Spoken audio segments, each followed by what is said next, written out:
The courthouse hallway smelled like old paper and cheap floor cleaner. The lights above flickered like they were tired too. Emma's hands were shaking, but she kept them folded in front of her, the way you do when you're trying not to fall apart in public. Across from her, Ryan sat with his legs crossed like he was waiting for a business meeting. Not a divorce. He didn't look at her once. His lawyer leaned in and whispered something, and Ryan smiled. It wasn't a kind smile. It was the smile of a man who believes he won. Emma heard the sound of heels clicking behind her. People moving. Few heads turning. Someone whispering her name like it was a rumor. Emma didn't need to turn around to know what was coming. Ryan finally looked up, and his eyes went sharp like a knife finding its target. "Don't tell me," he said, loud enough for others to hear. "You brought someone to beg for you." Emma swallowed. Her throat burned. She wanted to say, "I never begged you for anything." But the words stayed trapped in her chest, heavy like stones. The courtroom doors opened, and the clerk called their case. Emma stood. Her knees almost buckled, but she straightened her spine like she had practiced in the mirror that morning. Not because she felt strong, because she needed to look strong. She stepped forward, and that's when she heard it. A deep, steady sound, far away at first. Like thunder that didn't belong indoors. A low roar that grew louder. People stopped walking. The whole hallway seemed to hold its breath. Ryan frowned. "What is that?" Emma didn't know. Not yet. But she felt it. A vibration under her feet. A strange pressure in the air. Like something big was arriving. The judge was already seated when they entered. Papers were ready. Names were read. Dates were confirmed. It all happened like a machine that didn't care about love. Ryan signed first. His pen scratched the paper fast, almost eager. Then he slid the documents toward Emma like he was pushing away trash. "Go ahead," he said. "Sign. Set me free." Emma stared at the line where her name belonged. The ink on Ryan's signature looked dark and final. "Set me free." As if she had been the cage. Her hand reached for the pen, and her fingers trembled so much that the pen nearly slipped. Ryan smirked. Still shaking. "I swear, Emma, you make everything harder than it has to be." Emma's lips parted, but no sound came out. And right then, the low roar outside became unmistakable. Engines. Not cars. Something bigger. The judge paused, annoyed. Even the bailiff glanced toward the window. Ryan leaned back in his chair. "What is going on out there?" Emma's heart hammered. She felt like she might pass out or scream or both. Then her phone buzzed in her pocket. One message. Just 3 words. "We're here, Em."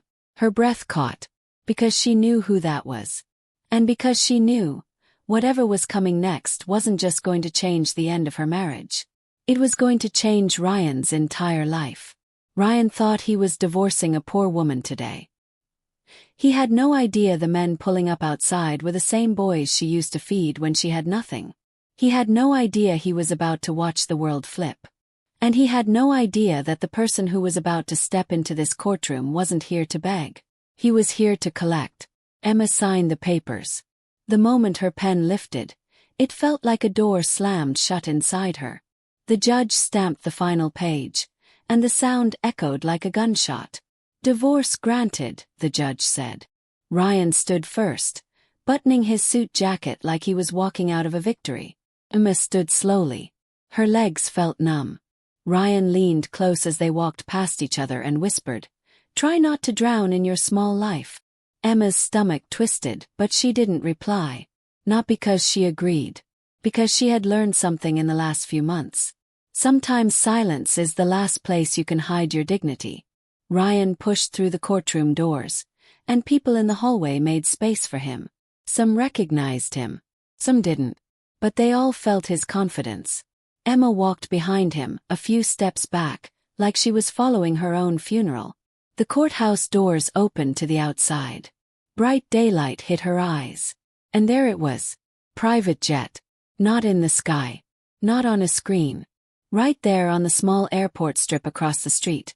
Close enough to see the glossy white body and the dark tinted windows. Close enough to see the stairs lowered like a red carpet entrance. And closer than anything else. A black SUV line parked near the curb, doors open, men in suits stepping out. People on the courthouse steps froze. Phones came out. Whispers turned into gasps. Ryan stopped walking. His mouth opened slightly, confused at first, then annoyed. "What is this?" he muttered. Emma's hands clenched at her sides. Then she saw them. Men. All tall. All dressed like they belonged in rooms Emma had never been allowed to enter with Ryan. Clean suits. Expensive shoes. Calm faces. They walked like the world moved for them, not the other way around. And the moment Emma saw the second one, her chest cracked open. Because she recognized him immediately. Even with the sharp jawline that came with age. Even with the watch that probably cost more than her car. Even with the confidence. It was Daniel. Her brother. The same Daniel who used to sleep on a couch with a thin blanket because he told Emma he wanted her to have the bed. Beside him was Michael, the oldest, eyes steady like a mountain. Then Chris, the one who used to make her laugh when she cried. And Andrew, the youngest, who used to cling to her shirt when he was scared. 4 brothers. 4 pieces of her past. 4 promises she thought the world had swallowed. Emma's throat tightened. Tears filled her eyes. They didn't run. They didn't rush. They approached her like men who knew exactly how powerful a moment can be when you don't waste it. Ryan turned slowly, following Emma's gaze, and his face twisted. "Who are they?" he asked, but his voice didn't sound as strong anymore. Emma didn't answer. Because Michael stepped forward, stopped in front of her, and looked at her like he was seeing her pain for the first time. His voice came out low. Warm. Dangerous. "Hey, Em." Emma tried to smile, but it broke in the middle. Michael opened his arms. And Emma, the woman who had held herself together through humiliation, heartbreak, and loneliness, finally collapsed into her brother's embrace. It wasn't polite crying. It was the kind that shakes your whole body. The kind that says, "I tried so hard." Daniel stepped close and placed a hand on her shoulder. "We've got you now." Chris looked past Emma and locked eyes with Ryan. His smile was small, almost friendly. But his eyes weren't. Andrew nodded once, like he was confirming something he already knew. Ryan cleared his throat. "Excuse me. This is a private matter." Michael didn't even look at him. He kept his arms around Emma and said softly, "It used to be. Until you made it public." Ryan's face went red. "I'm her husband." Michael finally turned his head, slow, like a lion deciding whether a barking dog is worth hearing. "Not anymore," he said. The words weren't loud. But they hit harder than shouting. People were watching now. Courthouse staff. Strangers. Even a local news cameraman who had been outside for another story turned his camera toward them. Ryan's lawyer stepped forward. "Sir, if you're causing a disturbance." Daniel raised a hand, calm. "No one is causing a disturbance. We're here to pick up our sister." Ryan laughed, sharp and fake. "Pick her up? With what? A taxi?" Chris glanced toward the jet. Then back at Ryan. "With that," he said. Ryan's eyes flicked to the private jet again. His smile disappeared. "What is this?" he demanded, louder now. "Emma, what is this?" Emma wiped her face. Her cheeks were hot. Her heart was racing. She didn't know what to say because she didn't fully understand it either. She hadn't seen her brothers in years. Not because she didn't love them. Because life had split them apart, and shame had filled the gaps. When Emma was 19, her mother got sick. Her father had already been gone for years. Just gone. One day he was there, and the next day his side of the closet was empty and the door never opened again. Emma became the adult before she was ready. And she became the caretaker before she even learned how to take care of herself. Her 4 brothers were younger. All of them. Michael was only a couple years younger, but he acted older. Daniel was the quiet one. Chris was the wild one. Andrew was the baby. Their mother worked when she could, but sickness ate their savings like fire. There were nights the fridge held more air than food. There were mornings Emma went to school with a stomach that felt like it was chewing itself. And still, she would come home and split one sandwich into 5 pieces, because the boys would pretend they weren't hungry, and she couldn't stand their brave faces. Then their mother passed. The house got quieter. The bills got louder. Emma was 21, standing at a graveside, promising 4 boys she would not let the world swallow them. But the world tried. Social services came. Questions came. Threats came. A neighbor offered to take one of the boys, just until things settle. Like children were furniture. Emma fought. She worked 2 jobs. She skipped meals. She lied about being okay. Michael started working too, illegally at first, doing anything that paid cash. Daniel fixed bikes and sold them. Chris did odd jobs. Andrew stayed close to Emma like her shadow. Then one day, Michael came home with a decision in his eyes. "I'm leaving," he said. Emma's stomach dropped. "What?" "I'm going to make money," he said. "Real money. Not this. Not survival." Emma grabbed his arm. "Michael, you can't just leave." "I have to," he said, voice thick. "Because you're killing yourself for us." Daniel stood behind him, eyes serious. "I'm going too." Chris shook his head. "Wait, what?" Andrew's eyes filled with tears. "No. Well, don't go." Emma felt her whole world tipping. But Michael held Emma's face in his hands, and she felt his calloused palms, the hands of a boy who grew up too fast. He said, "you gave us everything. Now let us give something back." Emma whispered, "You're kids." Michael's eyes burned. "We're not kids anymore." They left. Not all at once. But within a year they were gone.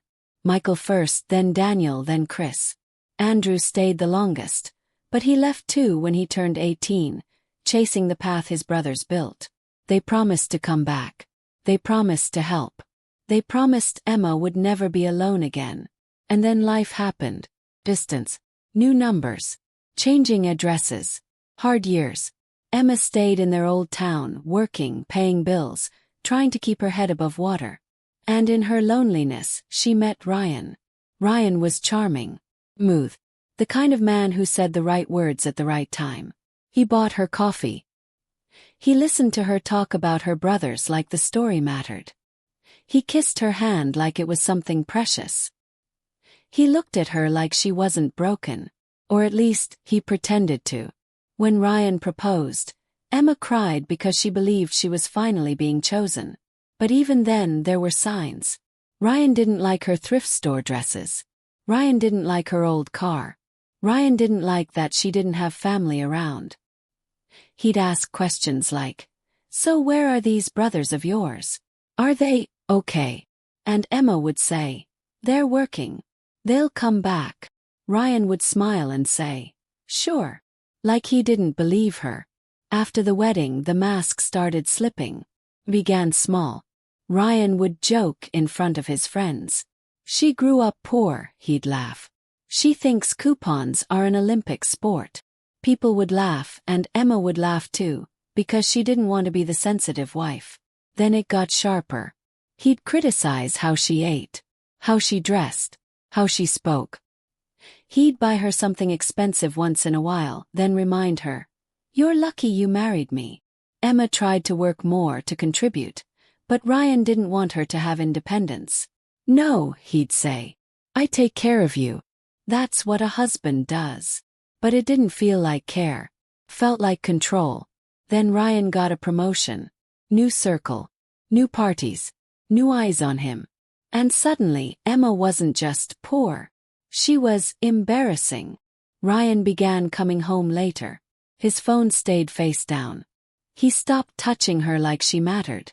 And then, the night everything shattered, Ryan walked into their apartment with a coldness Emma had never seen. He didn't sit down. He didn't ask how her day was. He said, "We need to talk." Emma's heart knew before her brain did. "What's wrong?" she asked. Ryan exhaled like she was exhausting him. "I can't do this anymore." Emma blinked. "Do what?" "This," he said, gesturing at her, at the small apartment, at the life she thought they built together. This small life. This struggle. This poverty mindset. Emma's mouth went dry. Ryan, we're not struggling. We pay our bills. Ryan laughed. You don't get it. Moving up. My life is moving up. And you're stuck. Emma's voice shook. What are you saying? I'm saying, he said, eyes flat. I married you thinking you'd grow into something better. But you're still the same poor girl with the same poor habits. Emma stared at him like he was speaking another language. Ryan, I'm your wife. He shrugged. Not for much longer. That night he told her about Madison. Madison, the woman from his new office circle. Madison, who wore designer heels and smiled like she had never worried about a grocery bill in her life. Ryan didn't even look guilty. He looked relieved. Like he had been waiting to throw Emma away. She understands my world, he said. She fits. Emma asked. And I don't. Ryan's words came out like a final stamp. You're not enough. Then he left. He didn't even take much. Just his suits, his watch, and the last piece of Emma's belief in love. After that, the divorce moved fast. Ryan wanted it clean. No mess. No dragging. He offered Emma a small settlement, barely enough to restart her life, and he acted like he was generous. His lawyer called her emotional when she asked questions. Ryan told people she was unstable. He told his friends she married up and couldn't handle being left. Emma stopped going out. She stopped answering calls. She stared at old photos of her brothers, wondering if they were real or just a dream. And in her darkest nights, she would whisper into the empty apartment. I held you all. Protected you. Where are you now? One night, when the loneliness felt like it might swallow her alive, Emma found an old email thread. A message she had sent years ago to an address Michael once used. She didn't even know if it worked anymore. But she typed anyway. It wasn't a long email. It wasn't dramatic. It was just the truth. I'm getting divorced. He left me for being poor. I don't need money. I just feel alone. She stared at it for 10 minutes. Then she hit send. And she cried until her face ached. She didn't expect an answer. But 2 days later, her phone rang from an unknown number. Emma almost ignored it. Then she answered, voice weak. Hello. There was silence. Then a voice she hadn't heard in years. Michael said, and the way he said it felt like home breaking through a storm. Where are you? Emma couldn't speak. Michael's voice tightened. Tell me where you are. Emma whispered her address. Michael said, don't move. Don't go anywhere. We're coming. Emma laughed through tears. Michael, you don't have to. We do, he interrupted. We should have been there already. Emma asked, where are you? Michael paused. Then he said, close enough. And the call ended. Emma didn't sleep that night. She sat by the window, watching streetlights, listening for footsteps that wouldn't come.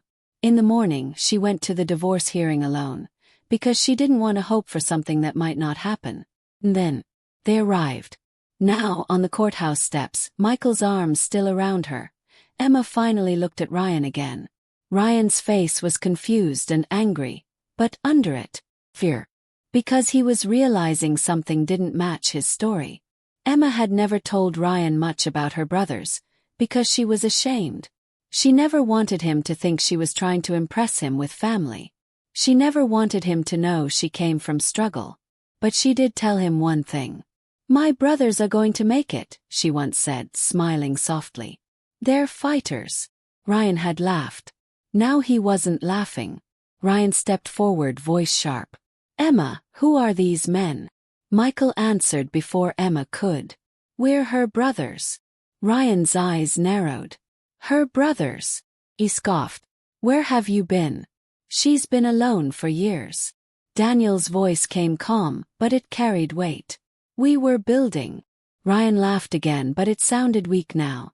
Building what? A handyman business. Chris smiled, almost pitying. Something bigger than your imagination. Ryan's jaw clenched. This is ridiculous. Michael tilted his head. Is it? Ryan's lawyer leaned close. "Ryan, let's just go." But Ryan couldn't. His pride wouldn't let him walk away without control. He pointed at the jet. "Is that yours? Is this some pathetic stunt?" Andrew's eyes flashed. "Pathetic is leaving your wife because you think money is love." Ryan snapped. "I didn't ask you." Michael stepped forward, and suddenly the air felt colder. "I'll speak for them," Michael said. "Because you don't deserve their words." Ryan's face went hard. "I don't care who you are. Emma and I are done." Michael nodded once. "Yes, you are." Ryan smirked, trying to regain his old confidence. "Good. Then take her. She's your problem now." Emma flinched. But Michael didn't. He simply said, "You don't understand. She was never a problem." Ryan rolled his eyes. "Oh please. I gave her a life she never could have had." Daniel laughed softly, like that was the funniest lie he had ever heard. Chris looked at Emma and said, "You ready?" Emma wiped her face again. She nodded, but her voice trembled. I don't understand." Michael smiled at her. "You will." They guided her toward the SUV. The door opened for her. Inside was soft leather and a quiet that felt expensive. Ryan followed, still talking. "You think this changes anything?" Ryan shouted. "You think you can buy pride? Emma is still Emma." Michael paused. He looked back at Ryan. And in that moment, everyone watching could feel something shifting. Michael's voice came out clear. "You're right. She's still Emma." He took a step closer to Ryan. "The difference is," Michael said, "she's Emma, and you're about to find out what kind of people she raised." Ryan's smile faded. "Raised? She didn't raise anyone." Michael's eyes sharpened. "Yes, she did." Ryan scoffed. "Whatever. She's still broke. She always will be." Chris leaned in and said softly, "Say that again. Loud. So the cameras hear you." Ryan's eyes flicked toward the phones, the news camera, the crowd. For the first time he hesitated, because deep down Ryan understood something. This moment was not under his control. Emma stepped out of the SUV again, because something inside her needed to face him. Just once. She walked toward Ryan, trembling but steady. Ryan's eyes narrowed. "What? You want to talk now?" "Too late." Emma stood close enough to smell his cologne, the same cologne she once loved. Now it made her stomach turn. She said quietly, "You left me because you thought I was poor."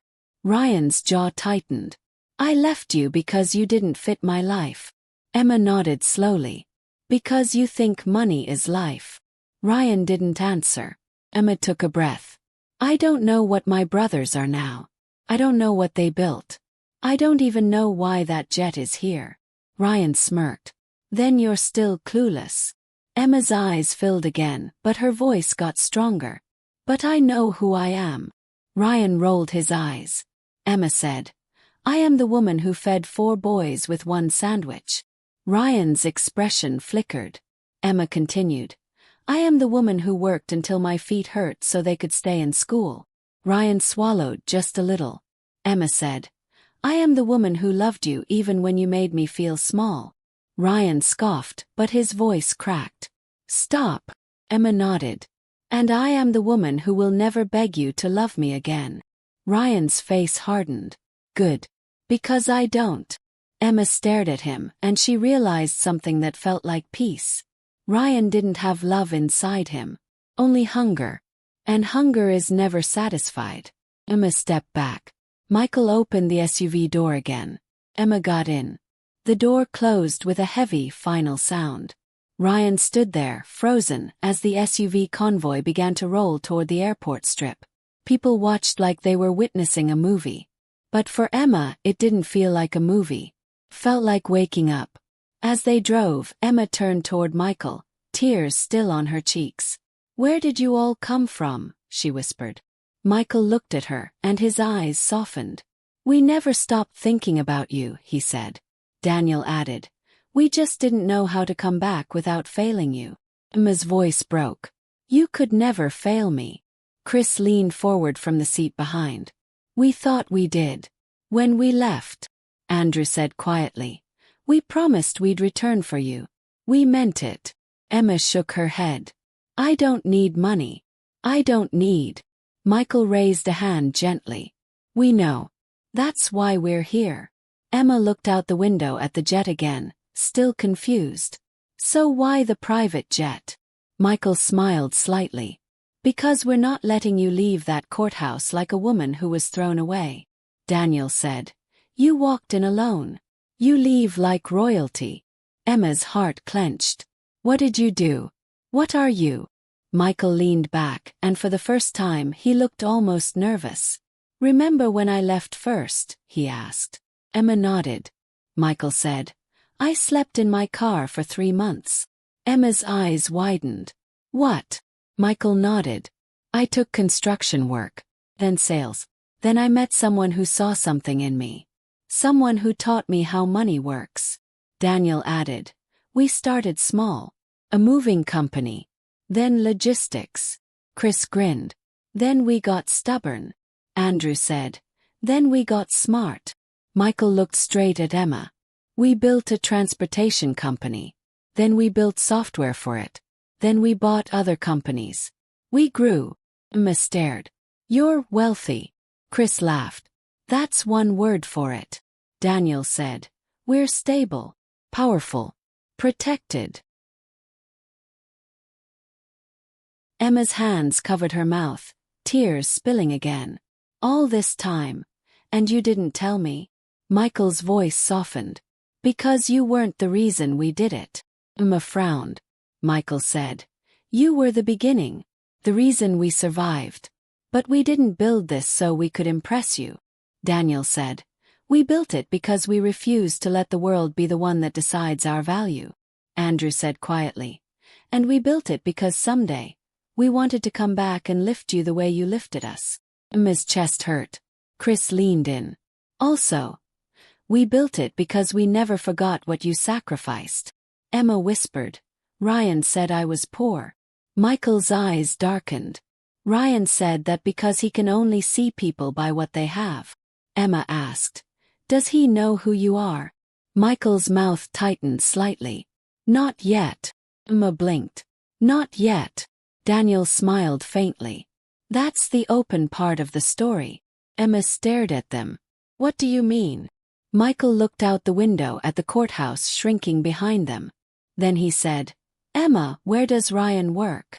Emma sniffed. A finance company. Keaton and Rowe. He's a senior manager now. Michael's expression didn't change much. But something in his eyes sharpened. Daniel's voice went calm. Keaton and Rowe. Chris whistled softly. That's convenient. Emma's stomach dropped. What? Michael finally looked at her. We acquired Keaton and Rowe 3 months ago. Emma froze. Her lungs forgot how to breathe. What? She whispered. Michael nodded. We didn't do it because of Ryan. We didn't even know he worked there. Daniel said. We keep things quiet. We use a parent company. Most employees don't know the owners. Chris leaned back. But Ryan's about to find out. Emma's heart pounded. Michael, what are you going to do? Michael's voice was steady. Nothing illegal. Nothing cruel. Daniel added. Just truth. Chris smiled. And timing. Andrew said. Karma doesn't always scream. Sometimes it walks into your office and smiles. Emma stared at them, and fear mixed with relief. She didn't want Ryan destroyed. She just wanted him to feel, for 1 second, what it was like to look down and realize you're not standing on anything. The SUV stopped near the private jet. The stairs were down. Pilot stood ready. A woman in a neat suit waited with a folder. Emma stepped out, the wind tugging at her hair. She looked up at the jet, still not believing it was real. Michael offered his arm like she was someone important. Emma hesitated, then took it. As they walked toward the stairs, Chris said quietly, "Smile a little." Emma laughed through tears. "Why?" Chris nodded toward the cameras and the crowd still watching from a distance. "Because today isn't your humiliation." Emma's eyes lifted. And she smiled. Not because she was rich. Because she was not alone. As they boarded, Emma turned one last time toward the courthouse. Ryan was still on the steps. He looked small from here. His suit looked ordinary. His confidence looked like it was melting. He raised his hands in frustration, shouting something Emma couldn't hear. And for the first time in months, Emma didn't feel hurt. He felt free. The jet door closed. The engine's sound deepened. The plane began to move. Emma sat in a soft seat, hands still trembling. Michael sat across from her. Daniel beside him. Chris and Andrew behind. Emma whispered, "What happens now?" Michael leaned forward. "Now you rest." Emma shook her head. "But Ryan, he'll spin this. He'll tell people I faked it." Daniel interrupted gently. "Let him talk." Chris grinned. "Men like Ryan always talk." Andrew said softly. "And talking is how they bury themselves." Emma stared at the window as the jet lifted into the sky. The town below became small. The pain didn't disappear. But it became lighter, like it couldn't chase her as easily up here. Hours later, they landed in a city Emma had only seen on TV. Car waited. Penthouse waited. A warm meal waited. And a quiet room waited where Emma could finally sleep without listening for footsteps that wouldn't come. That night, Emma woke to the sound of soft knocking. She opened the door to find Michael standing there. He held 2 mugs of tea. "Can't sleep?" he asked. Emma shook her head. Michael stepped inside and sat across from her, like they were back in the old house, whispering so the boys could sleep. Emma's voice was small. "Why did you really come in a jet, Michael?" Michael looked at his tea. "Because I wanted Ryan to see something." Emma frowned. "What?" Michael lifted his eyes. "That you're not disposable." Emma's throat tightened. Michael continued. "He treated you like a poor girl he rescued." Emma whispered. "He did." Michael said. "I wanted him to understand. He didn't rescue you." Emma's eyes filled. "Then who did?" Michael's voice came low. "You rescued yourself. Every day. Even when no one clapped." Emma broke. She cried again, but this time it wasn't hopeless crying. It was release. The next morning, Ryan woke up in his modern apartment with Madison. Madison was already on her phone, scrolling, smiling. "Babe," she said, "you're trending." Ryan blinked. "What?" Madison turned the phone toward him. There was a video. Him on courthouse steps. Emma hugging 4 men. The jet in the background. The comments were savage. He left her for being poor and she got picked up by a private jet. Karma is real. Bro fumbled the bag. He really thought he was the prize. Ryan grabbed the phone, face burning. "This is out of context," he snapped. Madison frowned. "Ryan, who were those men?" Ryan's jaw clenched. "Her brothers. Some random guys trying to play rich." Madison's eyes narrowed. "Random. That jet didn't look random." Ryan tossed the phone onto the bed. "It's a stunt. She's trying to embarrass me." Madison's expression shifted. "Well, it worked." Ryan glared at her. "Don't start." Madison crossed her arms. "Ryan, my friends are messaging me. They're asking if you divorced a woman from a rich family. That's not a good look." Ryan stared. "A rich family. Emma wasn't rich," Madison said slowly. "Then why was there a jet?" Ryan's phone buzzed. A work email. Subject line. Mandatory executive meeting. 10 a.m. Ryan frowned. "What is this?" Madison leaned over. "Executive meeting. You're not an executive." Ryan opened it. Then his stomach dropped. "All senior leadership. All directors. All managers. Attendance required." Ryan muttered. "What the?" Madison said. "Maybe it's about the merger rumors." Ryan froze. "Merger rumors?" Madison rolled her eyes. "You haven't heard. People are saying Keaton and Rowe was bought quietly months ago by a parent company. No one knows who." Ryan's blood ran cold. Because suddenly, that jet didn't feel like a stunt. Felt like a sign. Ryan arrived at the office, trying to look normal. But nothing was normal. Employees whispered. People stared. Someone smirked. A woman in the elevator muttered, "That's him." Like Ryan was a headline. Ryan's pride flared. He told himself, ignore it. They're jealous. He stepped into the executive conference room and his breath caught. The room was full. Not just his usual leaders. There were strangers too. Men in suits. Women with tablets. And at the front of the room, near the screen, stood the CEO of Keaton & Rowe, looking nervous. The CEO cleared his throat. "Good morning. Thank you for attending on short notice." Ryan sat jaw tight. The CEO continued. "As you all know, our company has entered a new phase. We have new ownership." The room murmured. Ryan's heart pounded. The CEO raised his hand. "Please. Today you will meet representatives from the parent company." The door opened. Ryan turned. And his world tilted. Michael walked in first, calm, confident, eyes steady. Behind him came Daniel. Then Chris. Then Andrew. The same four men from the courthouse steps. Only now they weren't random guys. They were the owners of Ryan's entire career. Ryan's mouth went dry. His hands clenched under the table. Michael stepped to the front and smiled politely, like he didn't recognize Ryan at all. "Good morning," Michael said. "I'm Michael Carter." Ryan's brain screamed. "Carter. Emma's last name." Michael continued. "This is Daniel Carter, Chris Carter, and Andrew Carter. We're partners and co-founders of Carter Holdings." The room fell silent. Michael smiled. "We're excited to work with all of you. We value loyalty, integrity, and strong leadership." Ryan's heart hammered like it wanted to escape. Michael's gaze swept the room slowly, then landed on Ryan. And for the first time since yesterday, Michael acknowledged him. Just a small pause. Tiny, deliberate pause. Then Michael smiled. "Ryan," he said like they were old friends. "Nice to see you again." Every head turned toward Ryan. Ryan felt trapped. He forced a smile that looked like pain. "Mr. Carter. I didn't realize." Michael nodded politely. "Most people don't. We like to keep the focus on the work." Ryan swallowed hard. "Of course." Michael continued smoothly.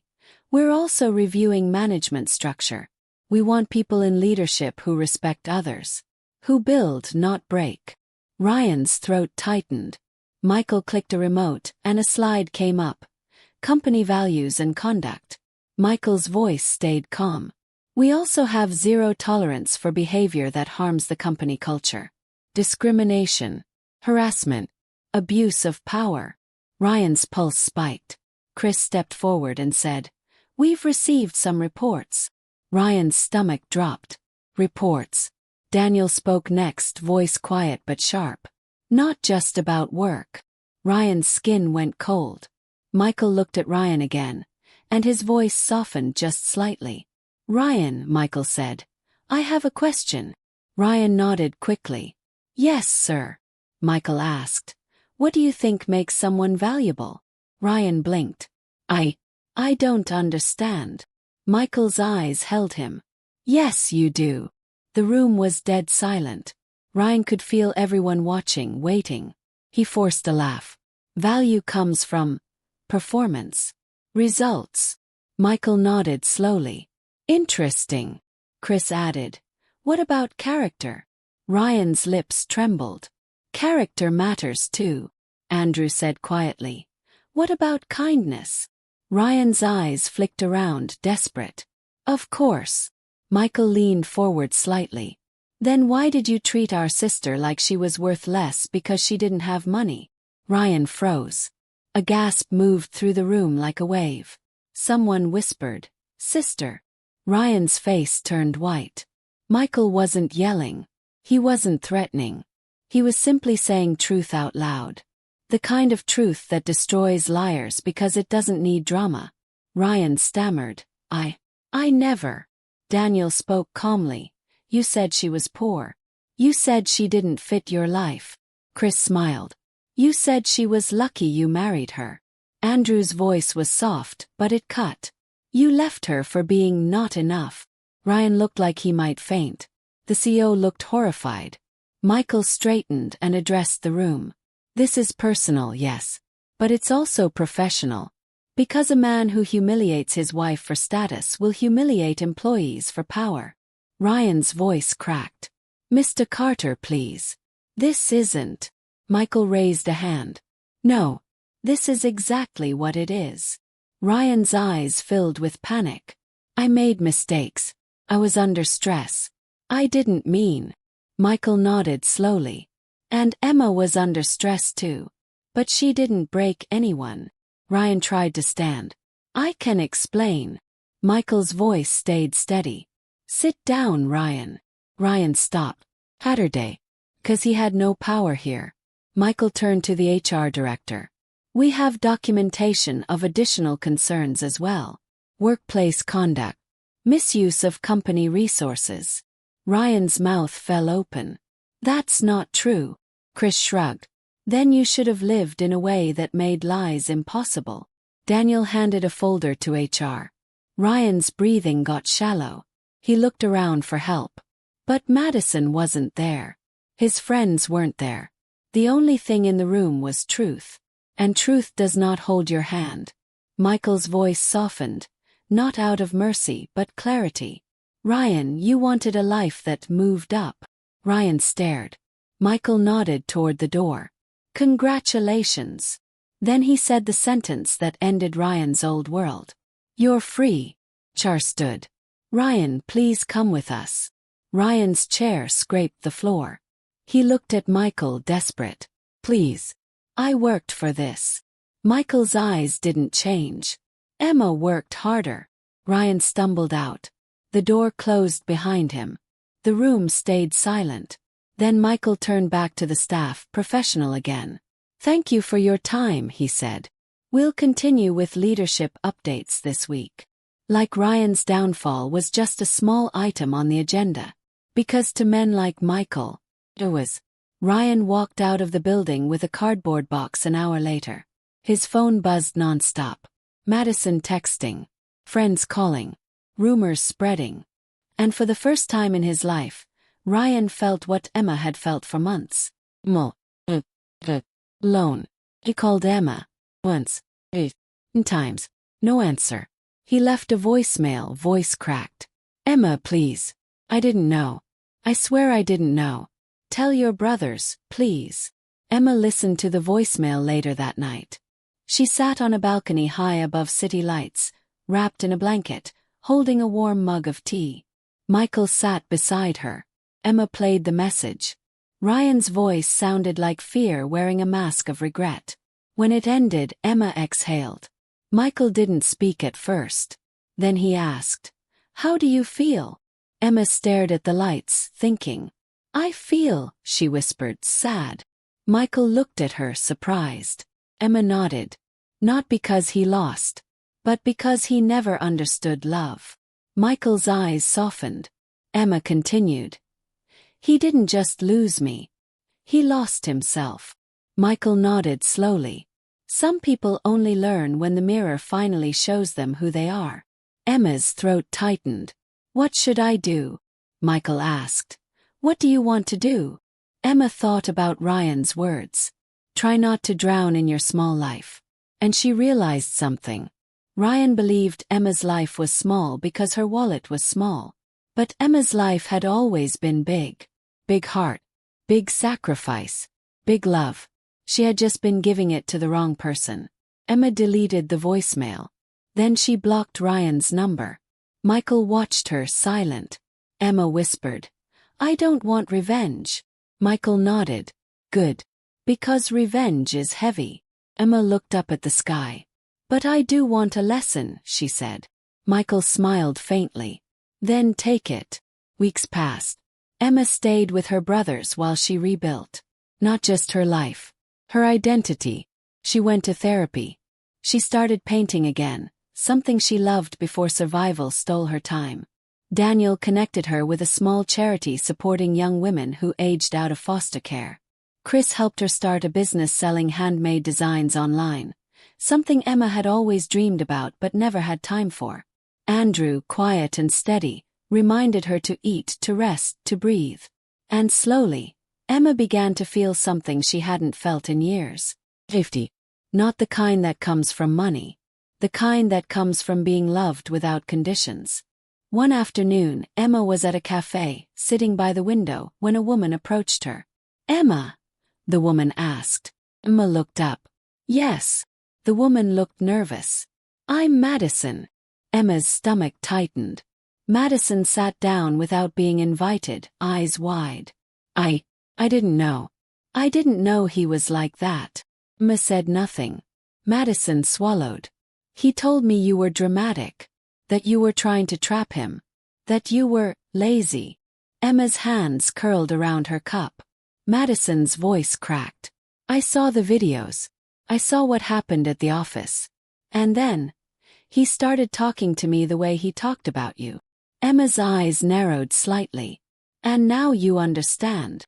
Madison nodded, tears forming. "I'm sorry." Emma studied her. Madison looked young, pretty, polished. But now her polish was cracking. Emma realized something else. Ryan didn't love Madison. Ryan loved what Madison represented. Status, approval, shiny mask. Emma said quietly. "Why are you telling me this?" Madison wiped her face. "Because he's blaming you. He says your brothers ruined him. He says you planned it." Emma exhaled slowly. "Did I plan it?" Madison shook her head. Emma nodded. "Then you know the truth." Madison whispered. "What should I do?" Emma looked her in the eye. And in that moment, Emma felt the final piece of her healing settle. Not anger. Not revenge. Just wisdom. Emma said, "Don't fall in love with potential. Fall in love with patterns." Madison blinked. Emma continued. "A man who humiliates one woman will humiliate another. It's not about who you are. It's about who he is." Madison's lips trembled. Emma added softly, "Leave before you forget your worth." Madison stood shakily. "Thank you." Emma watched her walk away, and she felt no joy in Madison's pain. Only relief that she could now speak from a place that Ryan could never take again. Months later, Emma stood in front of a small crowd at a charity event. She was speaking about resilience, about rebuilding, about how shame keeps people trapped. Her brothers watched from the side, proud but quiet, like they didn't want to steal her spotlight. Emma looked out at the audience and said, "Sometimes the people who break your heart are not your punishment." Pause. "They are your lesson." The room was silent. Emma continued. "And sometimes the people who come back to save you are not your rescue." She smiled softly. "They are your reward for surviving." After the event, Emma stepped outside into the cool night. City lights glowed like stars. Michael walked beside her. He asked, "Do you miss him?" Emma thought carefully. Then she said, "I miss the person I thought he was." Michael nodded. "That person never existed." Emma looked up at the sky. "Then I don't miss him." Michael smiled. "Good." Emma exhaled, feeling peace. And she finally understood the truth that wraps around every story like this. Karma doesn't always come like lightning. Sometimes it comes like a private jet on the day someone thought they buried you. Sometimes it comes as a mirror. Sometimes it comes as consequences. But it always comes. Because you cannot build a life on cruelty and expect it to stand forever. And you cannot throw away someone who loved you deeply and expect the universe to clap for you. Emma didn't win because she became rich. Emma won because she remembered who she was. A woman who survived. A woman who gave love. A woman who stayed kind even when the world tried to harden her. And in the end, Ryan lost the thing he never understood the value of. Not money. Not status. Not comfort. He lost a real heart. A loyal heart. A rare heart. And those don't come with price tags. They come with character. So if you're watching this right now and you've ever been treated like you're not enough, if someone made you feel small because of what you don't have, remember Emma. Remember this. Your worth is not your bank account. Your worth is your soul. And if you believe karma always finds the people who deserve it, subscribe to this channel. Because more stories are coming. And every one of them will remind you that what goes around, comes around. And before you go, tell me in the comments, do you believe Ryan got what he deserved? Or do you think karma still has one more lesson waiting for him?